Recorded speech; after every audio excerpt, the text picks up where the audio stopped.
নমস্কার বন্ধুরা, শেয়ার করলাম কই মাছের পাতলা ঝোল। কই মাছ নিয়েছি, লবণ, লঙ্কার গুঁড়ো, হলুদ গুঁড়ো হাফ চা চামচ দিয়ে ভালো করে মেখে নিতে হবে।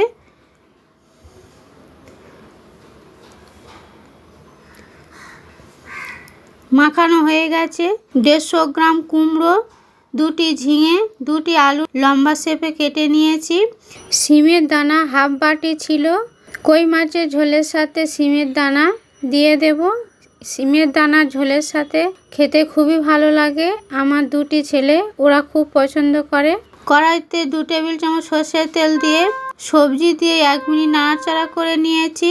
শিমের দানা দিয়ে লো টু মিডিয়াম ফ্লেমে 3 মিনিট নাড়াচাড়া করে ভালো করে ভেজে নেব।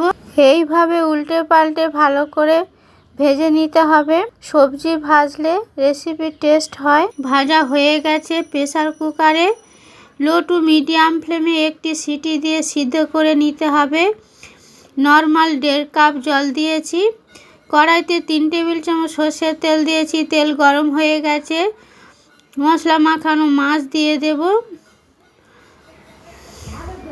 উল্টে পাল্টে হাই ফ্লেমে 4 মিনিট ভেজে নিতে হবে।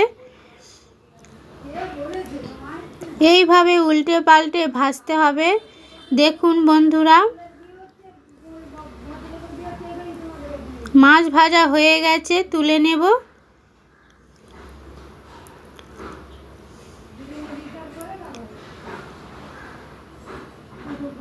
ভাজা তেলে আরেকটু তেল অ্যাড করে দিলাম। সামান্য পরিমাণ গোটা জিরা, 3টি কাঁচা লঙ্কা কেটে দিলাম।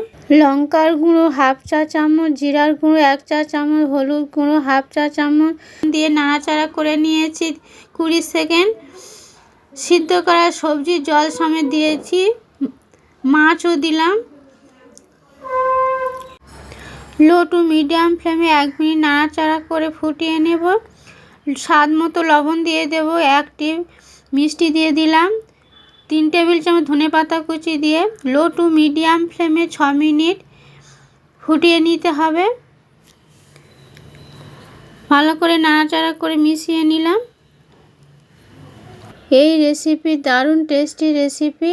প্লিজ বন্ধুরা একবার বানিয়ে খাবেন, আপনাদেরও খুব ভালো লাগবে আশা করছি। খুব সুন্দর হয়েছে বন্ধুরা, তৈরি হয়ে গেছে। নামিয়ে নেব একটি গামলিতে। গরম রেসিপি গরম ভাতের সাথে পরিবেশন করতে হবে। আপনারা ট্রাই করবেন, ভালো লাগলে লাইক শেয়ার করবেন। নতুন বন্ধুরা সাবস্ক্রাইব করবেন। ফেসবুক থেকে দেখলে ফলো করবেন। নমস্কার।